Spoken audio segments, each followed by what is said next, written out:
Complete shutdown স্থগিত হলেও ঢাকা মেডিকেলের বহির্বিভাগ বন্ধ, বিপাকে রোগী ও স্বজনরা।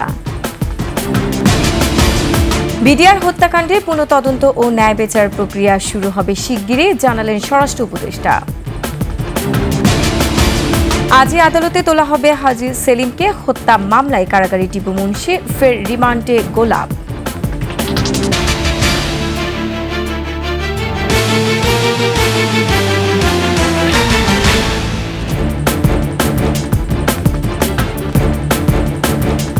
শুনছিলেন সংবাদ শিরোনাম। আমন্ত্রণ দুপুরের 21 সংবাদের সাথে আছে আমি রোমান আমিন। দর্শক, 21 টেলিভিশনের সংবাদ একই সাথে সরাসরি দেখতে পাবেন আমাদের ফেসবুক পেজ www.facebook.com/2124 অনলাইনে। এছাড়া সাবস্ক্রাইব করতে পারেন www.youtube.com/21etv চ্যানেলে। ঢাকা মেডিকেল কলেজ হাসপাতালে চিকিৎসকরা কমপ্লিট শাটডাউন কর্মসূচি স্থগিত করলেও ঢিলেঢালাভাবে চলছে সেবা প্রদান। বহির্বিভাগে চিকিৎসা বন্ধ, নেই ডাক্তারও। এতে বিপাকে পড়েছেন রোগীরা। তবে নিরাপত্তায় মোতায়েন আছে সেনাবাহিনী, বিজিবি, র্যাব ও পুলিশ। প্রত্যেক রোগীর সর্বোচ্চ 2 জন স্বজনকে অ্যাটেন্ডেন্ট কার্ড দেওয়া হচ্ছে। যাদের কার্ড থাকছে কেবল তারাই হাসপাতালের ওয়ার্ডগুলোতে যাওয়ার অনুমতি পাচ্ছেন। এই অবস্থায় রোগীদের মধ্যে মিশ্র প্রতিক্রিয়া দেখা দিয়েছে।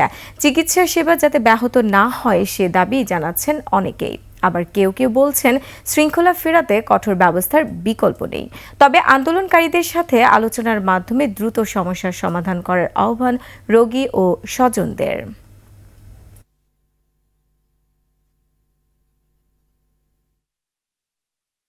সবকিছু স্বাভাবিকভাবে কাজকর্ম চলছে। এখন নিরাপত্তার জন্য আমাদের বিডিআর, বিজিবি, পুলিশ, আনসার সব বাহিনী এখানে ঢাকা মেডিকেলে আছে। রোগীর যে পেটের সমস্যা প্রেগনেন্সির, এখন পর্যন্ত আর ডাক্তার আমি পাইতেছি না, বা ওই ডাক্তার পাইতেছি না, অন্য একটা ডাক্তারের থেকে যে সহযোগিতা নিম ওইটাও পারতেছি না। ঘুমে থেকে জায়গায় ফেলছে, বলে যে আপনাদের রিপোর্টটা দেন। দেওয়ার পরে ডাক্তার দেখলো, আমরা একটু মনে থেকে আশ্বস্ত পাইলাম। আমরা ইমার্জেন্সি ছাড়া যারা আছে, এমনি অন্যান্য যারা আছে তারা তো ভোগান্তিতে আছে না বিষয়টা নিয়ে। তো এইটা খুব দ্রুত একটা সমাধান আমরা চাচ্ছি। বিডিআর হত্যাকাণ্ডের পুনঃতদন্ত ও ন্যায় বিচার প্রক্রিয়া শিগগিরই শুরু হবে বলে জানিয়েছেন স্বরাষ্ট্র উপদেষ্টা জাহাঙ্গীর আলম চৌধুরী। সচিবালয়ে সাংবাদিকদের এ কথা বলেন তিনি। বর্তমান সরকার জনগণের অধিকার, সুশাসন ও ন্যায় বিচার প্রতিষ্ঠায় বদ্ধপরিকর। শুধু স্বরাষ্ট্র উপদেষ্টা হিসাবে নয়, একজন সাধারণ নাগরিক ও সেনাবাহিনী প্রাক্তন সদস্য হিসেবে আমি বিডিআর হত্যাকাণ্ডের ন্যায় বিচার চাই। সঠিকভাবে এই হত্যাকাণ্ডের পূর্ণ তদন্ত ও ন্যায় বিচার প্রক্রিয়া শীঘ্রই শুরু করা হবে। অর্থ উপদেষ্টা ডক্টর সালেউদ্দিন আহমেদ বলেছেন, চলতি মাসে বা আগামী মাসে বাজেট রিভাইজড করা হতে পারে। থাকছে না কালো টাকা সাদা করার সুযোগ। সচিবালয়ে রফতানি উন্নয়ন ব্যুরোর কর্মকর্তাদের সাথে বৈঠকের শেষে সাংবাদিকদের এ কথা বলেন তিনি। এটা আমি কয়েকদিন আগে আমি বসছি বাজেটের সাথে কি করা যা করে। আমরা অহেতুক অপচয় বা অহেতুক যে সেগুলো আছে সেগুলো আমরা ডেফিনেটলি যুক্তিসঙ্গত করব। বাংলাদেশের কনটেক্সট হয় কি, আমরা টাকাটাই এমন মিসহ্যান্ডেল করি, এর মধ্যে লুঙ্গির মধ্যে গুঁজে দিই। পৃথিবীর আপনি দেখেন ডলার দেখেন এত সার্কুলেশন হয়, এমনি ওদের ক্যাশ কম সার্কুলেশন, কিন্তু ওটা কোনো মিউটিলেটেড হয় না। আমাদের এখানে রাখবেন, ওখানে রাখবেন, এই মানি ব্যাগ রাখবেন, ভাঁজ হয়ে যাবে, এগুলো হয়।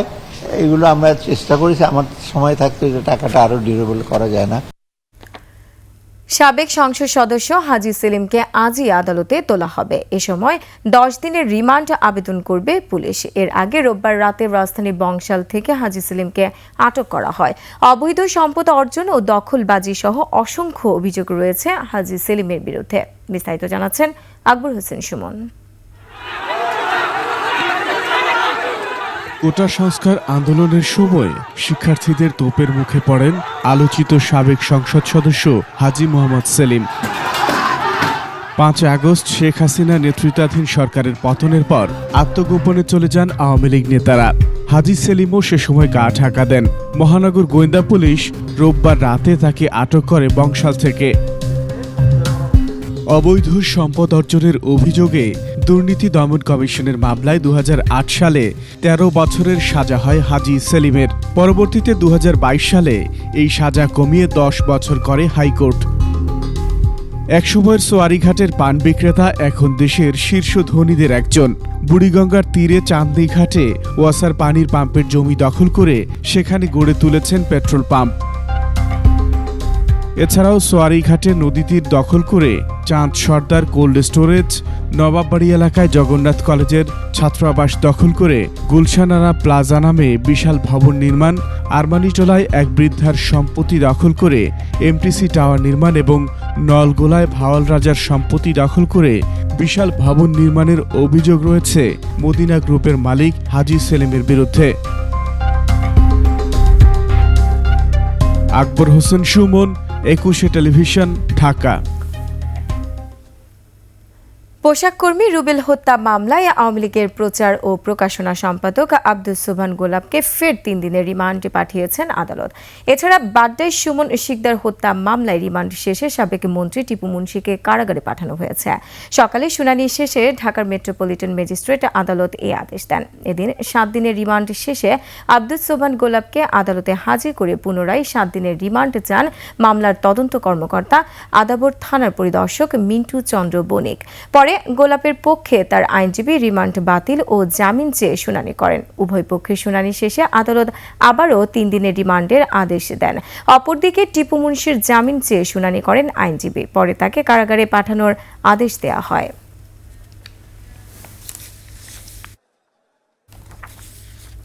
সংবাদ এই পর্যায়ে নিচ্ছে বিরতি। যখন ফিরছি তখন অন্যান্য খবরের সঙ্গে আরও থাকবে। কুইক রেন্টাল প্রকল্প নিয়ে আদালতে প্রশ্ন তোলার বিধান চ্যালেঞ্জ করে হাইকোর্টের রিট।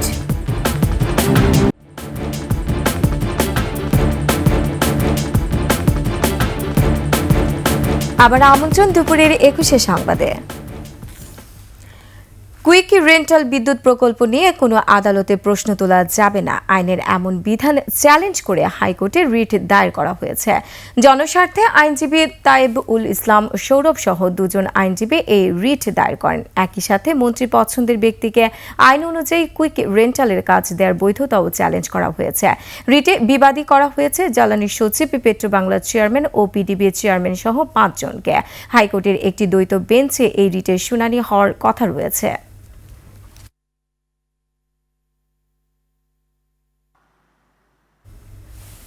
বন্যা পরিস্থিতির কিছুটা উন্নতি হলেও দেখা দিয়েছে পানিবাহিত রোগবালাই।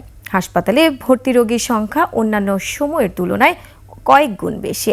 মেঝেতে অথবা খোলা আকাশের নিচে রোগীদের চিকিৎসা দিতে হচ্ছে। এমন অবস্থায় বিপাকে পড়েছেন চিকিৎসক ও নার্সরা। দর্শক, ফেনী প্রতিনিধি নজরুল ইসলাম রঞ্জুর তথ্য ও ছবিতে ডেস্ক রিপোর্ট। বন্যার পানি নেমে যাওয়ার পরই দেখা দিয়েছে পানিবাহিত রোগবালাই। ফেনীতে হাসপাতালে ভর্তি হয়েছে ধারণ ক্ষমতার কয়েক গুণ বেশি রোগী। ফেনীর 250 শয্যার জেনারেল হাসপাতালে 17 বেডের ডায়রিয়া ওয়ার্ডে রোগী ভর্তি 180 জন, 26 বেডের শিশু ওয়ার্ডে ভর্তি 137 জন। আছে অসংখ্য সাপে কাটা রোগী। বেডের সংখ্যা কম থাকায় মেঝেতে ও বাইরের খোলা আকাশের নিচে চিকিৎসা নিচ্ছেন রোগীরা। এতে চরম ভোগান্তি পোহাতে হচ্ছে রোগী ও স্বজনদের। চিকিৎসা দিয়ে কাল্যাণ চাই, স্যালাইন দিছিল আর করছে, ওষুধ দিছে, আসি স্যালাইন দিছি, ওষুধ দিছি, থাকার কোনো জায়গা নেই। আজকে 3 দিন পাতলা পায়খানা, ঘন্টায় 2-3 বারও হয়ে যায়, বসার পর্যন্ত সিট থাকে না। এখানে পরিস্থিতি আরো ভয়াবহ, কারণ এখানে রাস্তা থাকতে হয়, গাছতলা থাকতে হয়। হসপিটালে শিশু ডাক্তার দেখাইছি, উনি ভর্তি দিছে।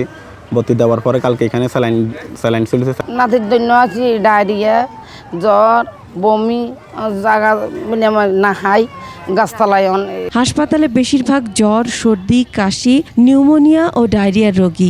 সংক্রমণজনিত চর্মরোগীর সংখ্যাও কম নয়। সমন্বয় করে সাধ্যমতো দেয়া হচ্ছে সেবা। একটা রোগীকে আমরা বারবার যেতে পারতেছি না, রোগীর পরিমাণ বেড়ে যাওয়াতে। এখন এখানে অনেক সময় মানুষ উত্তেজিত হয়ে যায়, কিন্তু এটা ধৈর্য সহকারে মেনে নিতে হবে। এখন আপনি 20 জন রোগীকে যেভাবে সার্ভিস দিতে পারবেন, 200 জন রোগীকে তো এইভাবে সার্ভিস দিতে পারবেন না, আমরা চাইলেও পারবো না। এছাড়া সরকারি হাসপাতালের বাইরে 7টি প্রাইভেট হাসপাতাল ও ক্যাম্পে চিকিৎসা নিচ্ছেন অসংখ্য রোগী। Masum আলিসা, desk report, 21 television. আর এরই সাথে শেষ করছি দুপুরের 21 সংবাদে যাবার আগে সংবাদ শিরোনামগুলো আরও একবার। কমপ্লিট শাটডাউন স্থগিত হলেও ঢাকা মেডিকেলের বহির্বিভাগ বন্ধ, বিপাকের রোগী ও স্বজনরা। বিডিআর হত্যাকাণ্ডের পুনঃ তদন্ত ও ন্যায় বিচার প্রক্রিয়া শুরু হবে শিগগিরই, জানালেন স্বরাষ্ট্র উপদেষ্টা। আজই আদালতে তোলা হবে হাজী সেলিমকে। হত্যা মামলায় কারাগারে টিপু মুন্সি, ফের রিমান্ডে গোলাপ।